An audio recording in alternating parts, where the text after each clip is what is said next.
எல்லாருக்கும் வணக்கம். இந்த ஆடியோ கிளிப்பில் தைப்பூசம் அன்னைக்கு விரதம் அனுஷ்டிக்கிறது அதை பற்றி சொல்லலான்னு இருக்கேன். அதுக்கு முன்னாடி இந்த ஆடியோ கிளிப் இந்து மதத்தோடையும் இந்து மத தெய்வங்களோடையும் சம்மந்தப்பட்ட கிளிப்பு. அதனால் அதை பற்றியெல்லாம் தெரிஞ்சுக்கணுன்னு உங்களுக்கு அவசியம் இல்லைன்னா இதுக்கு மேலே இந்த கிளிப்பை பார்க்க வேண்டாம். தைப்பூசம் நார்மலாக முக்கால்வாசி பேர் இது முருகனுடைய பிறந்த நாள் அப்படின்னு நினைப்பாங்க. ஆனால் இது முருகனுடைய பிறந்த நாள் கிடையாது. வைகாசி விசாகம் என்பது தான் முருகருடைய பிறந்த நாள்.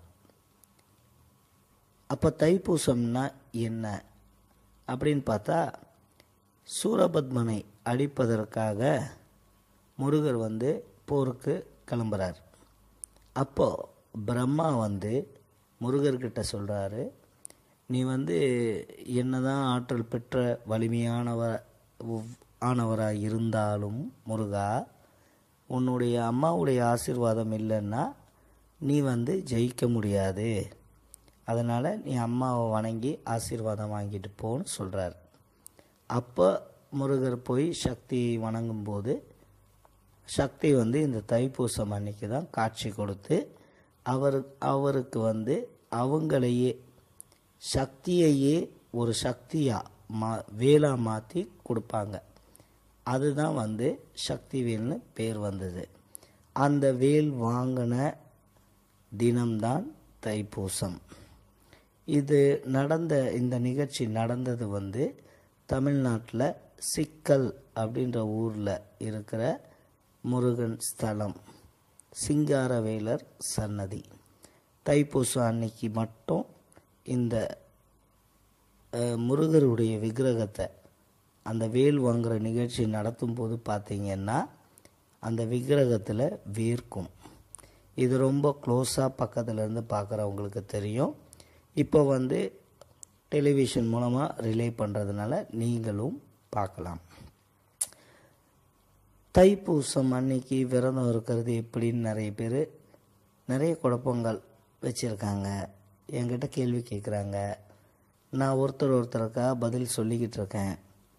இப்போது இந்த வீடியோ மூலமாக ஆடியோ மூலமாக உங்கள் எல்லாருக்குமே சொல்கிறேன். விரதம் அனுஷ்டிப்பது உண்மையிலேயே உடலை வருத்தி விரதம் அனுஷ்டிக்கணும் அப்படின்னு எந்த வேதங்களும் சொல்லலை. நம்மளால் என்ன முடியுதோ அதை மன திருப்தியோடு செய்யணும். அதே மாதிரி குழந்தைகளுக்கும் முதியவர்களுக்கும் எந்த தோஷம் கிடையாது. அதனால் உங்களுடைய உடல்நிலையை கருத்தில் கொண்டு நீங்கள் விரதத்தை அனுஷ்டிக்கலாம். 48 நாள் விரதம் இருப்பாங்க சில பேர் ஒரு வாரம் மட்டும் விரதம் இருப்பாங்க. சில பேர் 3 நாள் மட்டும் விரதம் இருப்பாங்க. சில பேர் அந்த தைப்பூசம் அன்னைக்கு மட்டும் விரதம் இருப்பாங்க. சில பேர் விரதமே இருக்காமல் அன்னைக்கு முடிந்த வரைக்கும் கோயிலுக்கு சென்று வணங்கிட்டு வருவாங்க. இதில் பல இதில் வித்தியாசமான மனிதர்கள் வித்தியாசமான விரதங்களை கடைப்பிடிக்கிறது எதுவும் தவறு கிடையாது.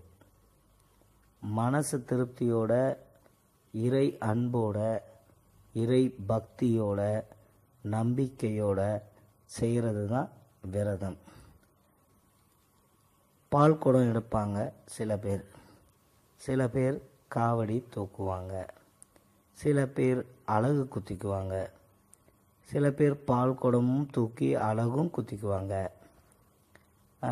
இந்த மாதிரி நிறைய விதமான நேர்த்தி கடன்கள், வேண்டுதல்கள் இதையெல்லாம் செய்கிற ஒரு நாள் தைப்பூசமாக கருதுகிறாங்க. சில பேர் மொட்டை அடிப்பாங்க, சில பேர் அன்னதானம் பண்ணுவாங்க. இந்த தண்ணி பந்தல் வச்சு வரவங்களுக்கு தண்ணி கொடுக்கறதுக்கு கூட அதுவும் புண்ணியத்தில் சார்ற ஒரு விஷயம். சுத்தபத்தமாக இருப்பாங்க. சாப்பாடு ஒரே ஒரு வேளை மட்டும்தான் சாப்பிடுவாங்க.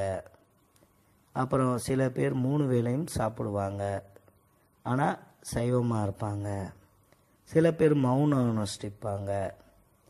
இதில் பலவிதமான வகைகள்லையும் நம்ம இந்த தைப்பூச விரதத்தை கடைபிடிக்கலாம்.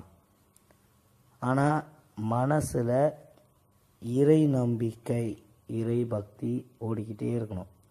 ஏதாவது மந்திரங்கள் மனதுக்குள்ளேயே சொல்லிக்கிட்டு இருக்கிறதும் நல்லது. தைப்பூசம் அன்னைக்கு தான் வள்ளலார் என்பவர் ராமலிங்க அடிகள் அவர் ஜீவசமாதி தன் உடம்பையே புலியாக மாற்றினவர்.